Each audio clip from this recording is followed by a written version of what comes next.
In 1937, J.R.R. Tolkien unleashed the children's novel The Hobbit onto the adolescents of the world, which consequently blew their tiny minds and threw them into a fantastical world of goblins, wizards, and dragons. The Hobbit was incredibly well received, but it wasn't until 1954 that readers were able to explore Middle-earth once more with the release of The Fellowship of the Ring. This marked the beginning of an epic adventure that ultimately spanned a 3-part collection and crafted a realistic, living world onto the page. Over time, The Lord of the Rings has become something of a classic piece of literature, and so naturally it's received numerous adaptations into various media, including animation, film, TV, and of course, video games. Middle-earth has been around since before gaming was born, meaning the games industry has been trying to adapt the works of J.R.R. Tolkien practically since its inception. So we've got quite the journey ahead of us. Better pack your lumber spread. But before we begin, there are some ground rules to cover. Firstly, this list will focus on The Lord of the Rings video games only, so games must be set during or alongside the events of the Lord of the Rings trilogy, and we won't be including any Hobbit or wider Middle-earth titles. Since Tolkien's legendarium spans thousands of years from before the dawn of time, I'm sure you'll forgive us for limiting ourselves to a more manageable 20-year period. Sorry, The Lord of the Rings Gollum, we really did want to include you, but as you're set between The Hobbit and The Lord of the Rings, even our rules didn't want any part of you. Oh, Jesus, I forgot how horrifying you look. Stop! We're also excluding mobile games on account of them all just being quite poor, and when it comes to ports, we're only ranking them separately if they differ greatly from the original, because if we wanted this video to last forever, we'd get Treebeard to read the script. We've ranked these titles based on player and critical reception upon release, alongside a healthy dollop of hindsight and common sense, because sometimes an 8 out of 10 in 1985 doesn't translate to an 8 out of 10 nearly 40 years later. As a wise hobbit once said, it's the job that's never started as takes longest to finish, so let's rank 'em. I'm Ben. And I'm Peter from TripleJump, and here is every Lord of the Rings video game ranked from worst to best. Number 29, The Lord of the Rings Aragorn's Quest, 2010, DS, PS2 and PSP. Aragorn's Quest is a heavily compressed and extremely boring retelling of the Lord of the Rings trilogy as seen through Aragorn's eyes. The game begins with Aragorn facing off against the malevolent Maiar himself, Sauron, but before you come for us in the comments to tell us that Aragorn never fought Sauron head-to-head, this scene is revealed to be a fantasy concocted by Samwise Gamgee's children as they inaccurately reenact Sauron's defeat. Sam wags his hairy hobbit finger, sits them down, and tells them the story of how it really went, acting as a narrator for the events that play out in the game. As Aragorn, players move through battle areas and set pieces from an isometric viewpoint, while Sam relays the main plot points to his children through cutscenes at the end of each area. XP, abilities, and new equipment can be earned throughout the game, and various areas are unlocked in the main campaign, which act as challenge modes, with the aim being to defeat a group of enemies and a boss within a set time limit. The Lord of the Rings Aragorn's Quest for Wii and PS3 may not have landed well with critics, but their last-gen and handheld counterparts fared even worse. The first and most major flaw was that the game attempted to fit an epic journey that took Tolkien nearly 600,000 words and Peter Jackson over 11 hours into a 4-hour game that mainly consisted of waving a sword around like a child with a sparkler. Critics saw no merit in the rushed, incoherent plot, which was supposedly aimed at younger audiences but was incomprehensible to seasoned, it says here, ringers. Ringers?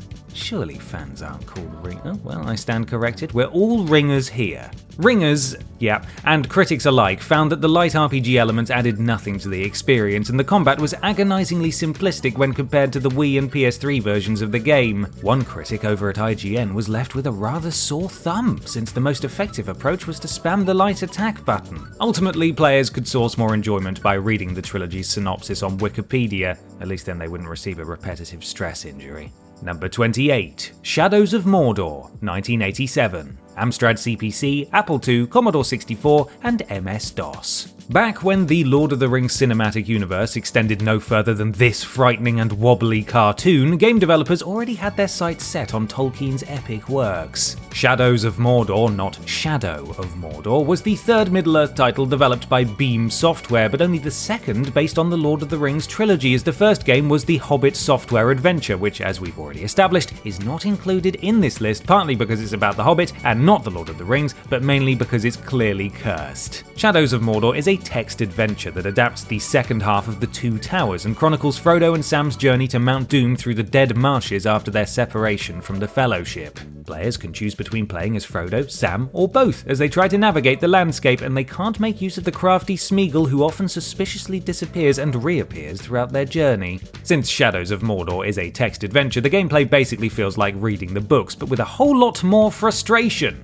You see, Beam Software's famous text parser, named the most sophisticated language recognition program at the time, requires a language of its own, coined English with an I. Terms such as hit Smeagol with the sword aimed at a witless Frodo leave him scratching his chin, and the game will reply with, Frodo doesn't see any Smeagol to attack with. Therefore, the text parser requires less sophisticated commands, such as examine rock, take branch, and you Tarzan, me Jane. There aren't many professional reviews out there for this one, but the few that exist bemoaned the downhill trajectory that Beam Software's Middle-earth games seemed to be taking. The journey and characters in Shadows of Mordor were far more limited and blander than in previous titles, partly because that area of the source material is less action-packed than others, and partly because the humour of the previous games was barely present. Crashes were also a frequent complaint, which for a text adventure is baffling, but then again, I suppose it was 1987. Lord of the Rings? More like Board of the Rings. Gollum!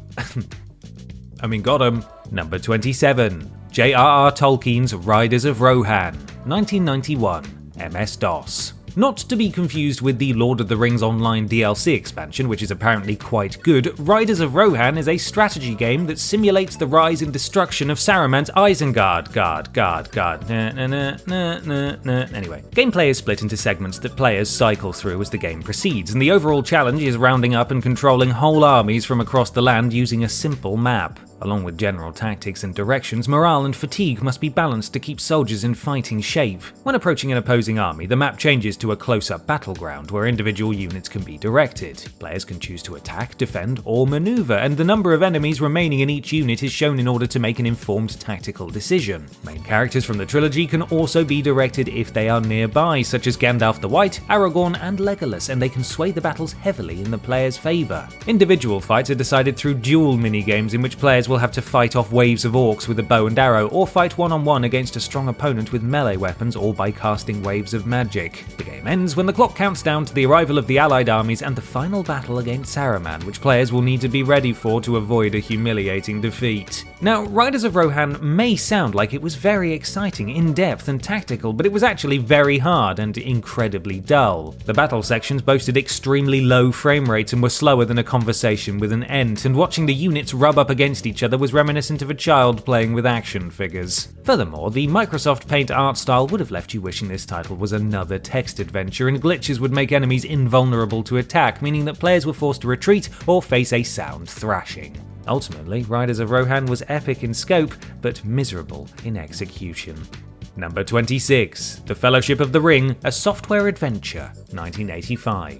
Amstrad CPC, Amstrad PCW, Apple II, BBC Micro, Commodore 64, Dragon 32, Dragon 64, Macintosh, MS-DOS and ZX Spectrum. We've got a little treat for you now. Another text adventure from our friends at Beam Software. Don't groan. This one is ever so slightly better than the last one, just not by very much. The Fellowship of the Ring follows the story of Tolkien's book of the same name, and players can direct any of the four hobbits, Frodo, Sam, Merry and Pippin, as they travel from Hobbiton to meet with Gandalf. The mechanics of the Fellowship of the Ring are very similar to Shadows of Mordor, as the game uses the same translation software and general format. Therefore, allow me to tell you why this title is marginally better than the game that followed 2 years later. Firstly, it must be said that Fellowship had many of the same faults as Shadows of Mordor when it came to performance and mechanical frustrations, and critics complained once again that it didn't live up to Beam Software's previous title, The Hobbit. However, some critics lauded the fact that time played a factor in the way that events unfolded, which added replayability. For example, the Dark Riders block the player's progress down certain paths, but if the player takes longer to arrive down that path, then the Dark Riders may have moved their search elsewhere, and the way will be free of threat. Puzzles were more logical in the Fellowship, but still tedious, and the humour was more prevalent than in the dreary Shadows of Mordor, but it was ill-fitting for the world of Middle-earth. The variety of hobbits did add to players' enjoyment, as each played in relation to their personality, with Frodo as the smartest, Sam as the most loyal, Pippin as the most agile, fragile, and Merry was there too.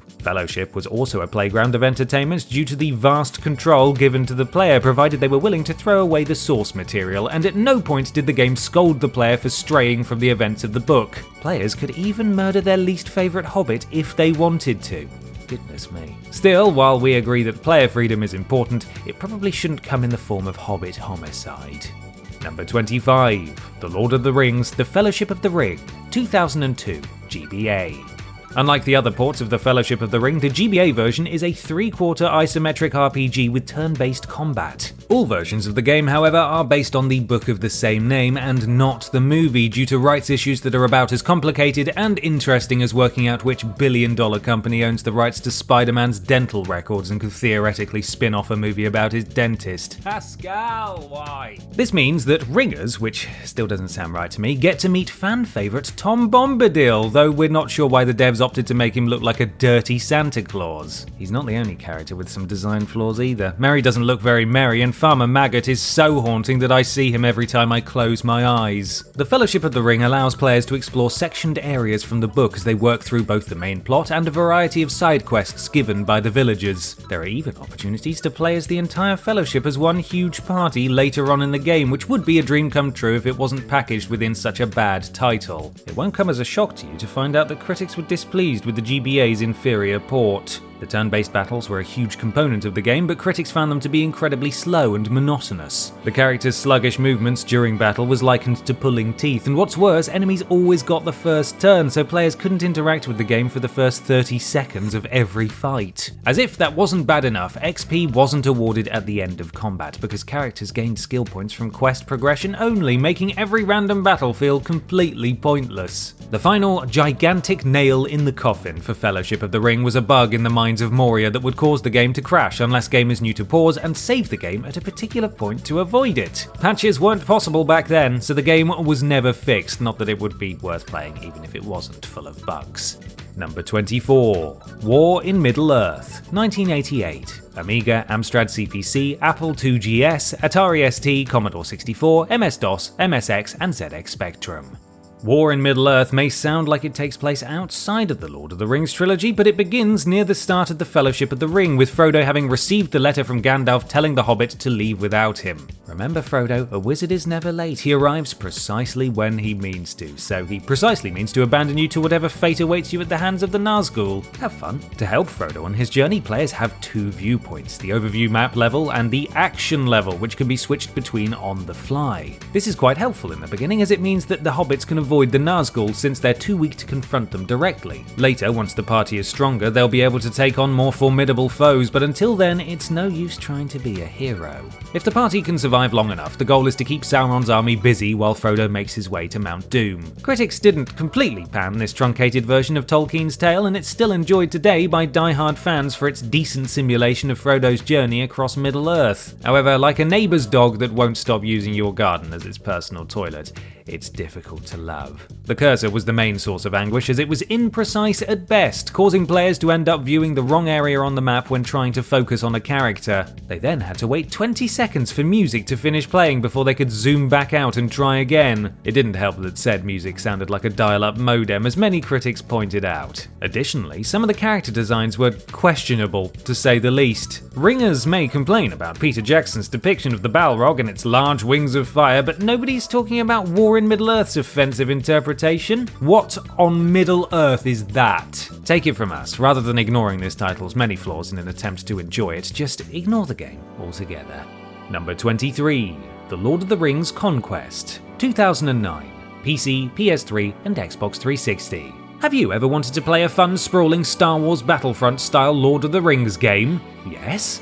Well, if you'll allow us to swap out the fun in favour of frustration, then we have got the game for you. It's this one. The Lord of the Rings Conquest was created by Pandemic Studios, the same developers responsible for Battlefront, and they carried over the same formula from their previous work. There are 2 campaigns, good and evil, and 8 levels for each side, although players do need to complete the hero quests before gaining access to the villain campaign. These 8 levels cover the more important battles of the War of the Rings, and the villain campaign includes an alternate storyline where Frodo fails to destroy the ring and keeps it for himself. Online with other players or offline against AI, the gameplay tasks players with a series of objectives that must be completed in order to beat the level. When starting out, there are 4 classes to choose from: Scout, Mage, Archer, and Warrior, and partway through each level, players have the opportunity to play as hero-class warriors instead. These are usually main characters from the movies, and while they fit within one of the 4 standard classes, they're far more powerful. Conquest had the makings of a thrilling game, but critics were incredibly disappointed with it because it should have been a slam dunk owing to its winning formula and the perfect studio for the job. The main issue that was flagged in almost every review was that the fighting left a lot to be desired. Attacks felt clunky and unimpactful, the hit detection was wonky, the AI was brain dead, there was no combo depth resulting in button mashing, and the lack of animation cancelling made for a game that was more interested in wrestling with the player than winning the day. Gamers may have felt ripped off by such a promising game, but the clue was in the title all along: The Lord of the Rings Conquest. They tried to warn us. Number 22. LEGO The Lord of the Rings, 2012. DS, 3DS, and Vita. LEGO The Lord of the Rings covers important scenes from across the Lord of the Rings trilogy with expanded levels based around them. There are studs to collect, objects to destroy or build, and light puzzles that require specific characters with the correct ability in order to solve them. We're all rather familiar with the standard LEGO game formula at this point, and we even have a separate list ranking every LEGO game ever in which LEGO The Lord of the Rings makes an appearance. Go watch that after this, I dare you. Just like in that list, we've separated the handheld versions from the console versions because there is a huge discrepancy when it comes to critical reception.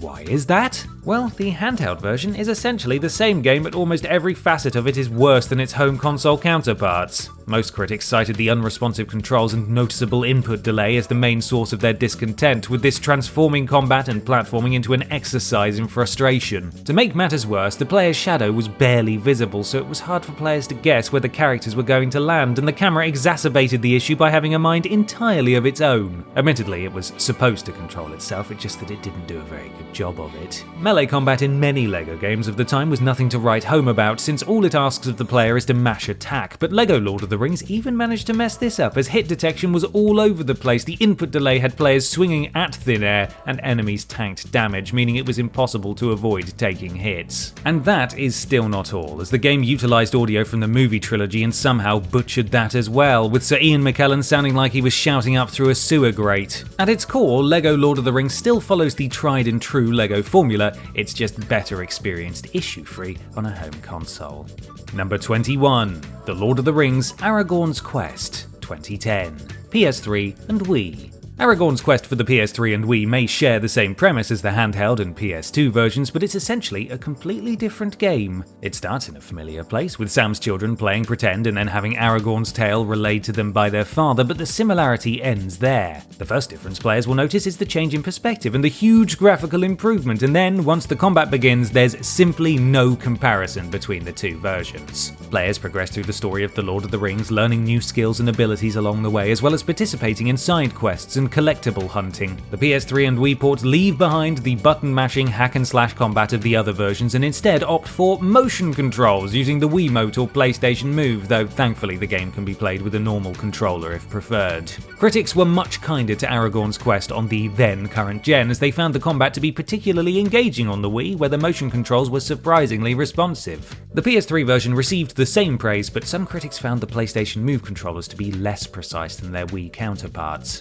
With that said, Aragorn's Quest for the PS3 and Wii wasn't without criticism, otherwise it would be much higher on this list, you silly lot. The start of the game was flagged as being particularly tedious, and many side missions boiled down to mundane fetch quests. Some even found the improved combat to become tiresome several hours in, as there wasn't much weapon variety beyond a sword and a bow. On a technical level, the game managed better on the Wii, and as the PS3 version was a port of the Wii edition, it looked blockier when converted into HD. However, both ports saw some screen tearing and frame drops when handling the larger scale battles towards the game's end. If you must play Aragorn's Quest, this is the version to play, but there are better interpretations of the classic trilogy out there, later in this list as it happens, so maybe play those. Peter? Number 20. J.R.R. Tolkien's The Lord of the Rings Volume 2, The Two Towers, 1992. FM Towns, MS-DOS, and PC 98. This interpretation of the Two Towers loosely follows the same events from the book, and begins with a brief summary of the events that led to the Fellowship's current predicament by way of early 90s pixel art. As Boromir's funeral draws to a close, the adventure begins. Since the party is split at the end of Fellowship, the Two Towers flits between characters often, and so players have to lead each group through Middle-earth to help reach their goal, engaging in exploration and menu-based combat. The overarching goal of the trilogy would have been to reach Mount Doom and cast the One Ring into its depths, but unfortunately this was never realised, as the final portion of Sam and Frodo's journey was saved for the third game in the series, which was cancelled. This, however, may not have been such a big loss, as Volume 2 didn't exactly leave players clamouring for more. The combat was the main source of criticism that Volume 2 faced upon release, with each fight feeling like a slog due to a cumbersome menu, a lack of requirement for any sort of skill or strategy, and an overall absence of impact. What's more, combat didn't contribute towards character progression, as completing quests was the only way to be granted new abilities, and so players were incentivized to avoid it as much as possible so their party didn't become worn down. Players found the pacing to be slightly off as well, thanks to the constant switching between parties at different locations, which led to underdeveloped characters. But the title was salvaged by the love poured into the vast open areas and enjoyable quests, which captured some of the Tolkien magic. Even these aspects weren't without fault though, as scaling issues meant the mountains were the same size as a Hobbit, and the character art left something to be desired too. Just look at Lego Lass, who seems more likely to ask for an orc's manager than fire an arrow. J.R.R. Tolkien's The Lord of the Rings Volume 2 The Two Towers was as clunky as its title, and better adaptations of the story have made this game redundant. Number 19, The Lord of the Rings The Fellowship of the Ring, 2002, PC, PS2, and Xbox. Peter Jackson's Fellowship of the Ring may have been released at the tail end of 2001, but the 2002 video game is just based upon the book, not the film, which is why the characters don't look or sound anything like their movie counterparts. The Tolkien estate even gave their blessing to this title, though this isn't exactly an indicator of quality in this case. In The Fellowship of the Ring, players embark upon the familiar adventure as one of three characters, depending on the level. The game begins with Frodo in the Shire, switches to Aragorn, who must ward off the Black Riders at Weathertop, and changes to Gandalf when the party is required to navigate the mines of Moria. Each character has their own unique abilities. Frodo is capable of stealth due to his size and can utilize the One Ring to turn invisible. Aragorn is a strong swordsman and has access to a bow and arrow for ranged attacks, and Gandalf can shoot various magic projectiles from his big staff. Quiet back there. The Fellowship of the Ring for home consoles garnered middling reviews from players and critics alike, with the consensus being that the title was a standard third-person action-adventure game that struggled to impress in the gameplay department. The variety across the three characters lent some diversity to the gameplay, but melee combat was sloppy, leaving players begging for more levels where they could just blast orcs from a distance as Gandalf. Critics also found the basic linear objectives uninteresting and the environment to be bland in both its design and colour palette, but they did remark on how good the character models looked for the time. The voice acting was also better than expected, which helped to bring the beloved characters to life. However, it couldn't make up for the inherent absence of adventure and wonder that was so prevalent in the book. Number 18, J.R.R. Tolkien's The Lord of the Rings Volume 1, 1990, Amiga, FM Towns, MS-DOS, and PC 98. Like its sequel, Volume 1 is a mostly faithful recreation of Tolkien's work in the form of an isometric RPG, but this first volume focuses on, you guessed it, the Fellowship of the Ring. Many of the same characteristics from Volume 2 are here. Players control a party of characters, converse with NPCs who provide side quests, and engage in menu-based combat with enemies. Every character that enters the player's party through the game has 6 attributes: luck, life points, dexterity, strength, willpower, and endurance. Each also has skills akin to something you'd find in a D&D campaign, such as combat and weapon masteries, the ability to pick locks, and lore insight, which can allow players to read inscriptions that are written in other languages. Volume 1 did review better than its sequel, but not by a wide margin. Combat was once again the main source of complaints due to the clunky menu navigation and the extremely slow performance of the title, which meant that even simple fights could last up to 15 minutes. Additionally, players found the character control outside of combat to be a bit janky, with any attempt to move through diagonal or tight spaces proving finicky due to the 4-way directional controls.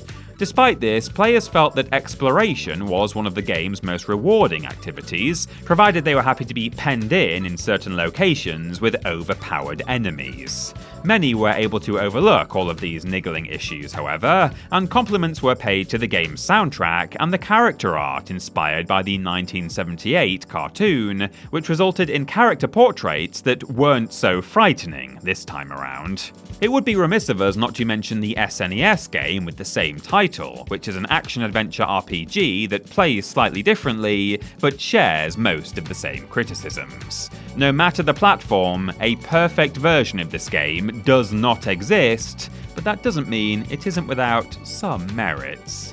Number 17. The Crack of Doom, 1989. Apple II, Commodore 64, Macintosh, and MS-DOS. This is Beam Software's final crack at the Lord of the Rings franchise, so let's hope they've learned their lessons from their other text adventures so as not to doom this title to the trash heap. Oh, sorry, I really enjoyed that. The Crack of Doom's story begins with a lone hero, Samwise Gamgee, in his pursuit to find and save Frodo. Once reunited, the two push on to finally destroy the Ring of Power by chucking it into the fiery depths of Mount Doom, which lies beyond a wasteland occupied by orcs and a certain hidden enemy who would go to any extreme to reclaim his precious. Like in Beam Software's previous text adventures, players are presented with descriptions and the occasional illustration in order to set the scene. Using a number of recognized keywords, players can then direct characters to take action, solve puzzles, and keep the heroes alive. Unlike the previous titles in the series, though, players can only control Sam, as the Fellowship is disbanded and Frodo has lost his strength, leaving it down to the humble Hobbit to take the reins and carry his master over the finish line. Usually, a reduction of playable characters in a game would count as a negative, but players and critics praised the title for its dedication to the world's best wingman, which created a more focused adventure that allowed players to become better invested, rather than having their attention split across a wider party. Critics also pointed to an improvement in the general atmosphere of the adventure, with better illustrations and more detailed and interesting descriptions, and more entertaining puzzles than the previous Lord of the Rings text adventures. Unfortunately, the limited word parser didn't see any noticeable improvements, leading to the same requirement to reword instructions into clunky word jumbles in order to make them function. Text adventures aren't for everyone, and this title won't even necessarily impress all fans of the genre, but brave ringers could find some worth within the Crack of Doom if they're only willing to look hard enough. Number 16. The Lord of the Rings Conquest, 2009, DS.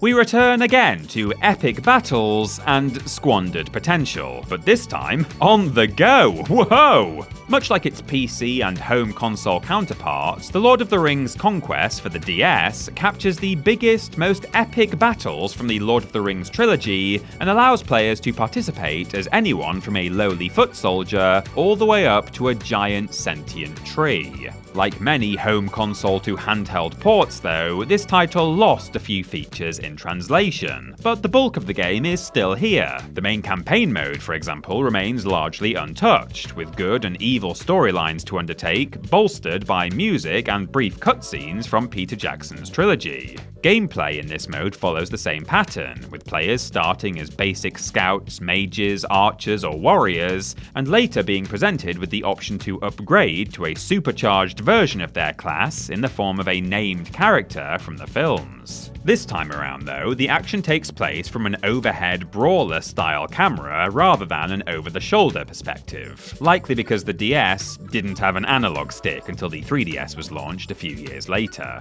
By and large, Conquest for the DS was a slightly slimmed down and graphically uglier version of the PC and home console versions, so why did critics enjoy it more?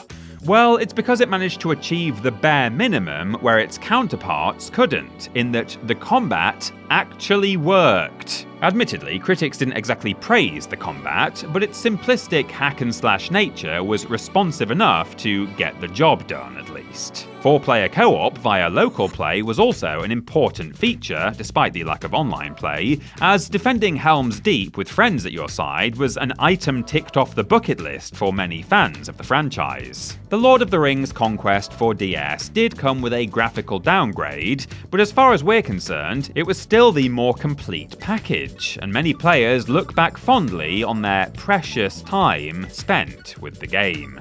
Number 15, The Lord of the Rings Tactics, 2005, PSP. For fans who felt like it was a shame that Sam and Frodo never got the chance to beat the ever-living snot out of a ring wraith or take on a mountain troll by themselves, The Lord of the Rings Tactics has you covered. Once again, players get the opportunity to take on Sauron's armies in the good campaign mode or thwart the Ringbearer in the bad campaign mode. Levels begin with clips from Peter Jackson's trilogy, and the characters are based on the actors from the films, so movie fans will have no trouble immersing themselves in this version of Middle-earth. The plot, however, takes a back seat and serves only as an excuse to act out the many battles from across the trilogy. In fact, the section of the Fellowship of the Ring set in the Shire is glossed over entirely, and players begin at the Battle at Weathertop. The Lord of the Rings Tactics is a 3D turn-based strategy game, so gameplay consists of conflict scenarios that cycle through a movement phase and a combat phase in turn. Unlike many strategy games of this type though, both the player and their enemies resolve their turn at the same time, so placement is chosen based on where players think the enemy may be moving to, adding an element of randomness and requiring just a dash of forward thinking. Hero characters gain XP and gold after a successful battle, which can be used to upgrade stats and buy items and new abilities. Want to grind until Sam is an unstoppable killing machine worthy of taking on Sauron himself? Who wouldn't? I did. That said, the grind was one of the things with which critics had a problem. The game was almost impossible to play through linearly without the enemy's power creep becoming too pronounced, so critics were forced to replay previous battles in order to farm XP and gold. On the plus side though, the enemy AI did receive praise for being intelligent enough to challenge players and keep them on their toes. As a strategy game, The Lord of the Rings Tactics falls short, but it does work as a serviceable experience for fans of Jackson's trilogy. Number 14, The Lord of the Rings War in the North, 2011, PC, PS3, and Xbox 360. If you're looking for a game set in Middle-earth, but you'd rather Aragorn was Aragon and you wish to see Legolas Lego less, then pay close attention to what we have to say about Lord of the Rings War in the North. Set in parallel to the story of The Lord of the Rings, and occasionally intersecting with it, The Lord of the Rings War in the North follows a trio of adventurers, Eredan, Andriel, and Farin, as they try to track down the Black Númenórean Agandaur, who's been tasked with laying waste to the northernmost regions of Middle-earth by Sauron. At the beginning of each level, the player must choose which of the three protagonists they wish to proceed with, and each has their own unique abilities. Eredan's skill set focuses on stealth, Andriel's on ranged spell-based combat, and Farin's on melee. Alternatively, if players wish to subject their friends to War in the North, up to 3 players can party up and work their way through the campaign together. The advantage of this is that all the secrets hidden in each level can be found in a single playthrough, whereas going it alone will mean repeating stages with each of the characters, and let me tell you, this isn't a game that's worth playing through more than once. War in the North got a fairly lukewarm reception on all 3 platforms, and the main complaint that critics had was that it played things too safe. Many found the characters to be bland, the story to be unmemorable, and the gameplay overly linear and lacking in innovation. Furthermore, the game suffered from numerous technical problems, including bugs, wonky AI, and subpar collision detection, to name but a few. Still, aside from its questionable technical performance and lackluster everything else, it was at least a reasonably competent action RPG with nice graphics and a tone befitting the subject matter. Would players remember their experience with it for years to come? Absolutely not. But would die-hard Tolkien fans have fun hacking and slashing their way through Middle-earth for a few hours? They shire would. That was rubbish. Number 13. Guardians of Middle-earth, 2012. PC, PS3, and Xbox 360. Sometimes you'll be in the mood for a bit of Middle-earth video game fun, but you just don't have the brain space to work out what that tree is trying to tell you, or just how old that one elf guy is. On those days then, it might be worth booting up Guardians of Middle-earth, the 2012 MOBA, or Multiplayer Online Battle Arena if you want to get serious about this, that focuses its attention squarely on fighting. Players start by choosing from one of 20 Guardians, including the likes of Gandalf, Sauron, and even Gollum, before heading out into an arena with up to 4 teammates and facing off against an enemy party of as many as 5 players. Each Guardian has their own individual abilities, and the overall aim of the game is to destroy the opposing team's base before they can demolish yours. Both the PS3 and Xbox 360 versions of the game fared quite well with critics, whilst the PC port took a bit of a bashing. Though this was probably to be expected, as the game was very much geared towards the console market, which is somewhat unusual for a MOBA. The controls, for instance, which had been designed specifically to give controller-toting players a good experience, were applauded, as were the AoE attacks that meant the lack of precision stemming from not using a mouse wasn't a problem. The optional timer was also well received, as were the graphics, though the UI did catch a little flack for being a bit cluttered. The main problems that PC users faced then stemmed from the controller-oriented nature of the game, with players feeling it was quite unresponsive when using a keyboard and mouse. It was also compared unfavourably to other PC MOBA titles like Dota, with critics bemoaning Guardian of Middle-earth's lack of depth. Basically, if you were new to the MOBA scene and wanted to just dip your toe into the genre, then there were worse options than Guardians of Middle-earth. Just do yourself a favour and play it on console, if you're going to play it at all. Number 12. The Lord of the Rings: The Third Age, 2004, Game Boy Advance. It's time to get your thinking caps on now, because we're getting tactical with The Lord of the Rings: The Third Age for the Game Boy Advance, which is not to be confused with The Lord of the Rings: The Third Age for GameCube, PS2 and Xbox, an RPG that we'll get to shortly. The Third Age is a turn-based tactics title that puts players in charge of either the forces of good, with Aragorn, Gandalf or Elrond as your commander, or the forces of evil, who have Saruman, the Witch King of Angmar or the Mouth of Sauron at the helm. Over the course of the campaign, players must think strategically as they order their troops and attempt to win battles that span the entire Lord of the Rings trilogy, saving or dooming Middle-earth as they do so. At the beginning of each mission, a dice roll determines how many maneuvers the player and their opponent, human or AI, can make per turn, with a lucky roll giving them scope to move multiple combatants, whilst a bad one will mean they can only move one at a time. Critics' opinions of the Third Age varied wildly, so while some rated it highly, others were unable to overlook its shortcomings. The game's theming was highly praised for being in keeping with both the films and the previous Lord of the Rings video games, the story for being engrossing, and the mission objectives for their sheer variety. What let the Third Age down, however, was the fact that it just wasn't all that great of a strategy title, and whilst there was fun to be had fighting in famous Middle-earth battles, the whole thing was bogged down by a confusing user interface, murky graphics, and the random move allocation mechanic, which made battles drag on far longer than they needed to. Still, if you're happy to overlook those issues because you're just so eager to command some troops in renowned Middle-earth skirmishes, then the Third Age is probably worth your time. Ben? Number 11. The Lord of the Rings: The Two Towers, 2002.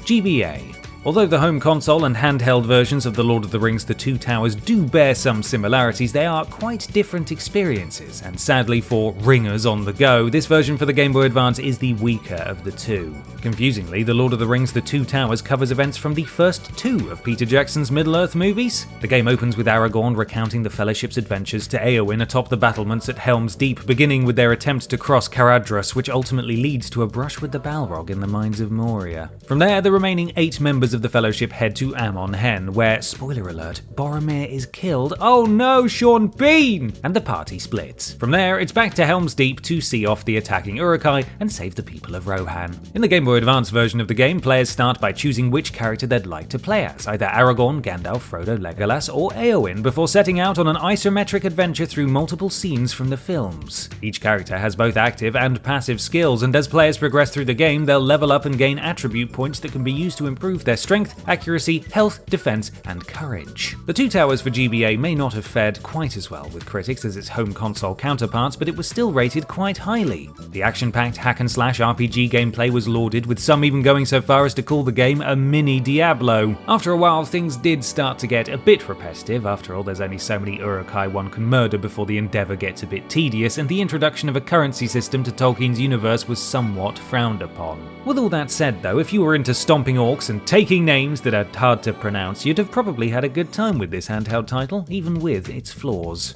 Number 10. The Lord of the Rings: The War of the Ring, 2003, PC. Are you in the market for a game that's somewhat like Warcraft 3 but with more Middle-earth and less contributing to Bobby Kotick's annual bonus? Well, I'm afraid we can't help you on that second point, as The Lord of the Rings: The War of the Rings publisher, Sierra Entertainment, was absorbed into Activision Blizzard long ago, but we can at least fulfill the first part of your wish, so, silver linings. In this real-time strategy title from the developers of Desperate Housewives the Game, players are charged with commanding armies in various Middle-earth battles. It's up to them to choose whether they wish to fight on the side of good or evil, and which campaign they embark upon will be reflected by this choice. The game's focus is not on recreating prominent battles that players will be familiar with, but instead presents scenarios that are based upon, but not directly lifted from, Tolkien's written works. For example, one good mission will see Legolas pursuing an escaped Gollum, whilst evildoers will find themselves undertaking activities like escorting slaves through the marshes of the not at all hilariously named Wet Wang. Fun fact, Wet Wang is an actual place that you can visit. It's a very nice village in Yorkshire, and the residents don't like it when you laugh at the name. Anyway, I digress.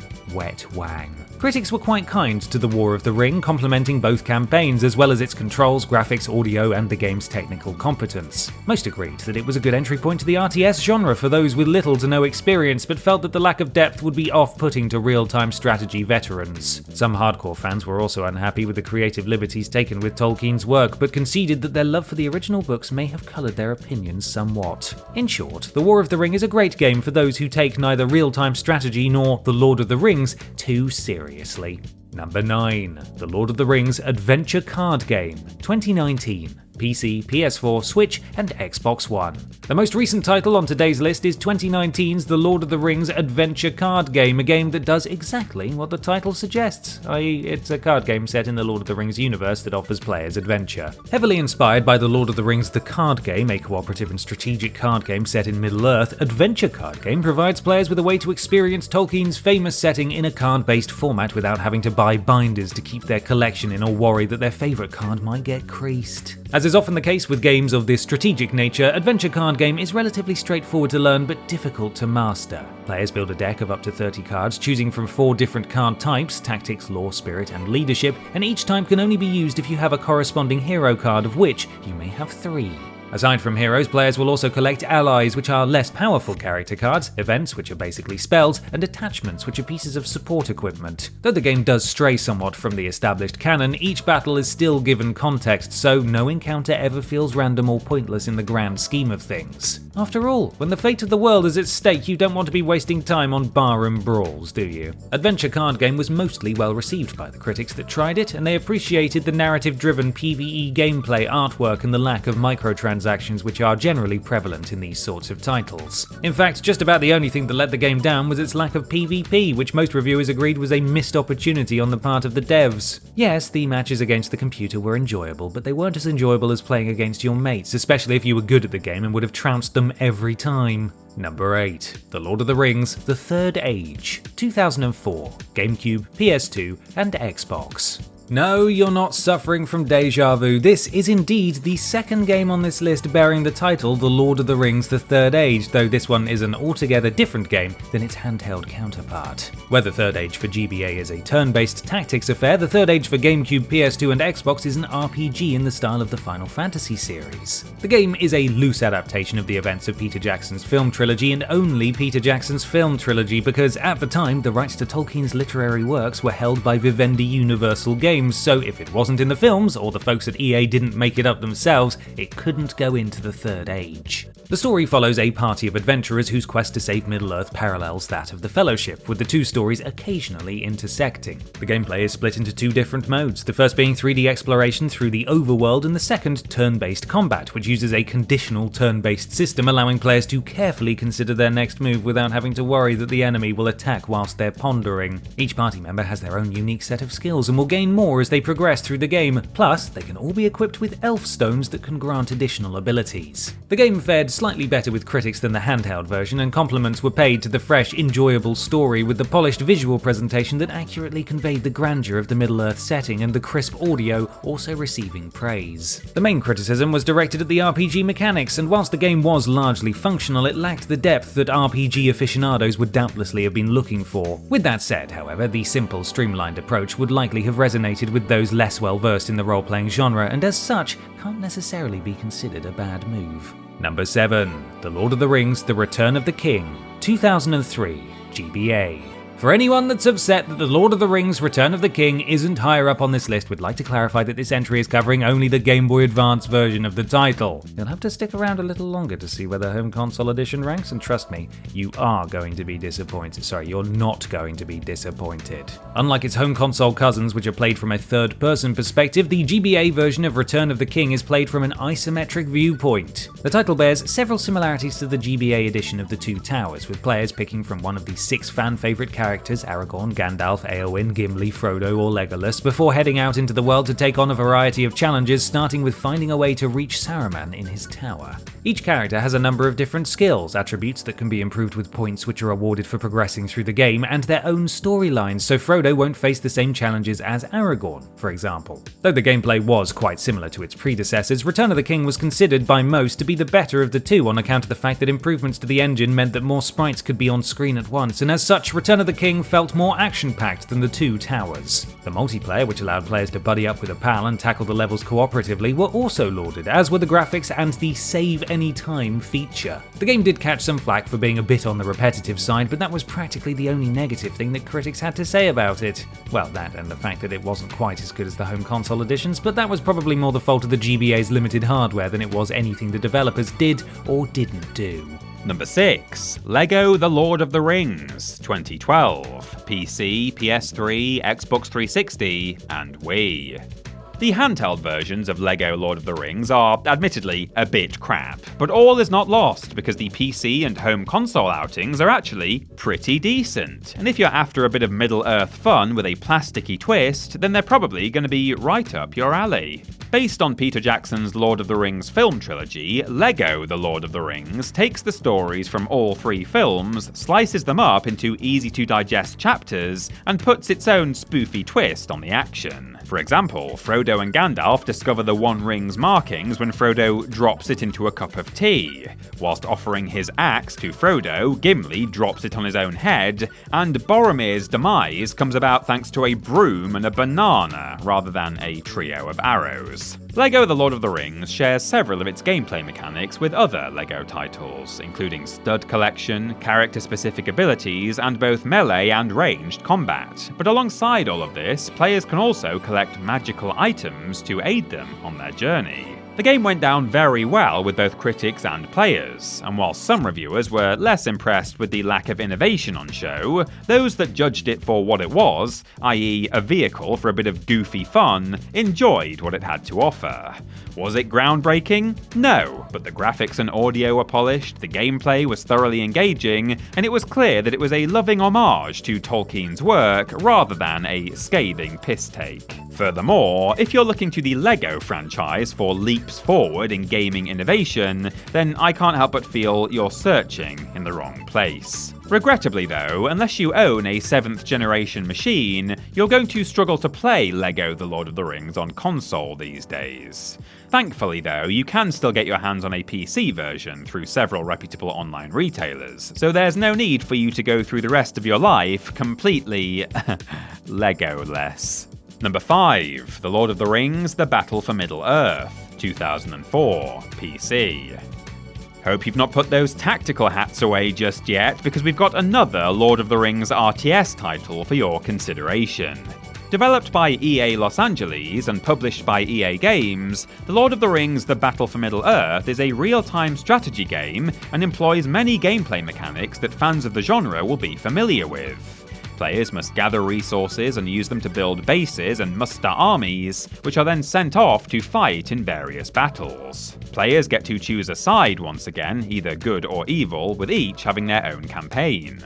The good campaign follows the story as it's depicted in the films, so players can expect to engage in the Battle of Minas Tirith, the Siege of Osgiliath, and the fight at Amon Hen, to name but a few. The evil campaign takes a different approach, weaving a tale in which Sauron's forces triumph, allowing players to experience several of the saga's key moments from the point of view of the baddies. On the whole, the critical response to the game was positive. The visuals, including the game's graphics, animation, and stunning world map, were commended, as were the easy-to-understand gameplay mechanics and the title's success in capturing the spirit of the films on which it was based, delivering an action-packed experience to the players. Like The War of the Ring, however, the Battle for Middle-earth garnered some ire for oversimplifying proceedings, with critics noting that seasoned RTS fans probably wouldn't get much out of the game, and pondering if a Total War-style experience mightn't have been preferable. Again, if you're looking for some simple, strategic, high-quality Lord of the Ringsy fun, then the Battle of Middle-earth would certainly scratch the itch, but if it's hardcore real-time strategy you're after, you won't find that here. Oh, and spoiler alert, you're not going to find it anywhere else on this list either. Come on, games industry, there's clearly a gap in the market here. Number 4. The Lord of the Rings The Two Towers, 2002, GameCube, PS2, and Xbox.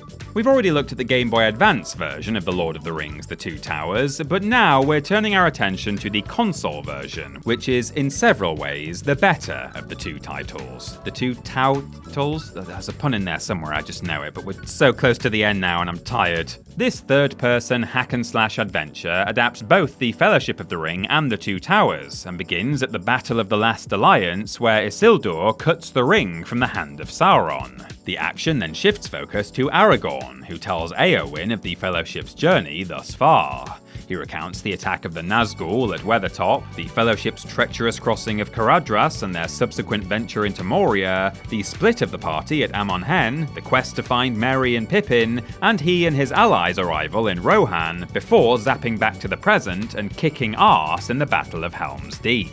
The story is told largely from Aragorn's perspective, but players can choose whether they'd prefer to play as the Ranger or one of his two comrades, Legolas or Gimli. Aside from having different weapons and combos though, each has a very similar fighting style. Between each section of the game, players can level up their character and purchase new combos, health increases and stronger attacks, and the better the combos they perform in-game, the more experience they will earn. The Two Towers went down very well with those who reviewed it, and critics were quick to praise its fast-paced, action-packed gameplay, stunning graphics and FMV cutscenes, and the general appropriateness of the atmosphere that made players truly feel like they were part of the epic saga. Complaints were levelled at the Two Towers' length, or rather lack thereof, but as we've said previously, if your only issue with a game is that you didn't get more of it, then that's not all that bad going. Number 3. The Lord of the Rings: The Battle for Middle-earth 2, 2006, PC and Xbox 360. As real-time strategy titles set in Middle-earth go, you're not short on choice, but in our opinion at least, they don't come better than The Lord of the Rings: The Battle for Middle-earth 2, which, as you might have guessed, is the follow-up to The Battle for Middle-earth. Like its predecessor, The Battle for Middle-earth 2 features 2 campaigns, one in which players fight on the side of the good guys, and another where they favour the forces of darkness. All your standard RTS mechanics are here, and so it's up to players to build a base, produce units, gather resources, and undertake research, and then take to the battlefield to stick it to the opposition. A variety of unit types can be utilised, from infantry to siege. Heroes such as Aragorn, Legolas, and Gandalf can be created, and should players kill Gollum, they'll be rewarded with the One Ring, which can then be used to summon a top-tier hero, Galadriel if you're on the side of good, or Sauron himself if you're feeling a little more evil. The Battle for Middle-earth 2 enjoyed a warm reception from critics who could find very little in the way of fault with the title.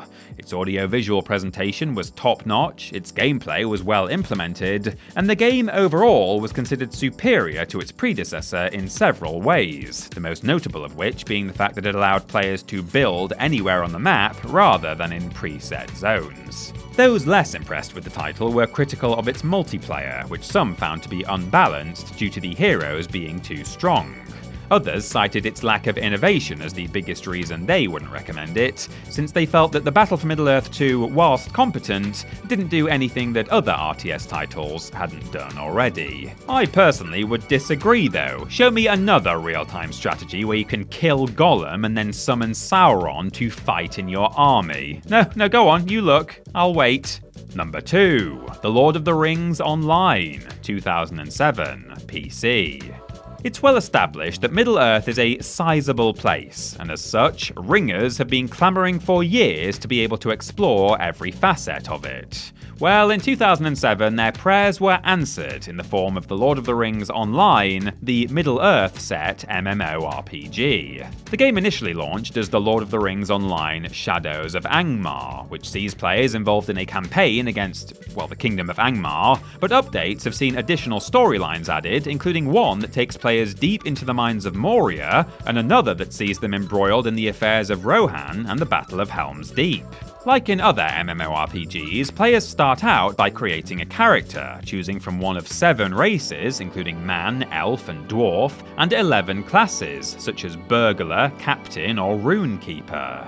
From there, they head out into the world, embark on quests, gain experience points, gather materials, and craft items. The Mines of Moria expansion added legendary items into the mix, Riders of Rohan brought mounted combat to the table, and Before the Shadow added the Delving system, which allows players to increase the difficulty of certain missions and world instances in order to earn rewards. Upon its release, The Lord of the Rings Online was lauded by critics, and whilst one or two weren't keen on the PvP aspects of the game, everything else about the title garnered a great deal of praise. The quests were engaging, the gameplay was engrossing, and the general presentation was outstanding. The game was nominated for several awards and won the PC Game of the Year accolade at the Golden Joysticks in 2007, as well as making appearances in several publications' Game of the Year lists. In subsequent years, multiple outlets have continued to extol the Lord of the Rings Online's virtues, and its transition from a subscription model to a free-to-play one, alongside frequent updates and expansions, has no doubt helped it to stay relevant in the MMO space to this very day. Number 1. The Lord of the Rings: The Return of the King, 2003. GameCube, PC, PS2, and Xbox. Despite what the title would suggest, The Lord of the Rings: The Return of the King is not simply a video game adaptation of the third film in Peter Jackson's beloved trilogy, but covers the events of both The Two Towers and Return of the King. So really, it's 2 games for the price of 1, and you know how we love a bargain here at Team TripleJump.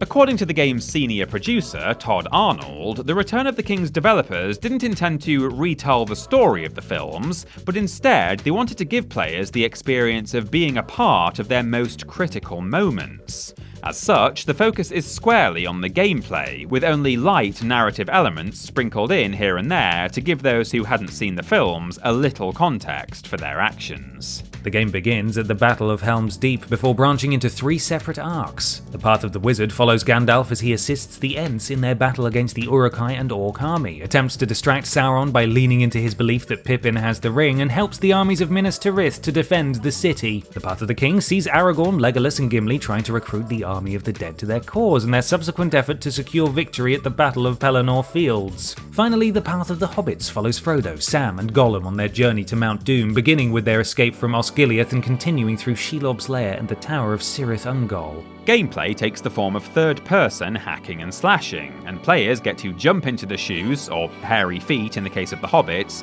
of Gandalf, Aragorn, Legolas, Gimli, Frodo and Sam, with Faramir, Merry and Pippin also unlockable later in the game.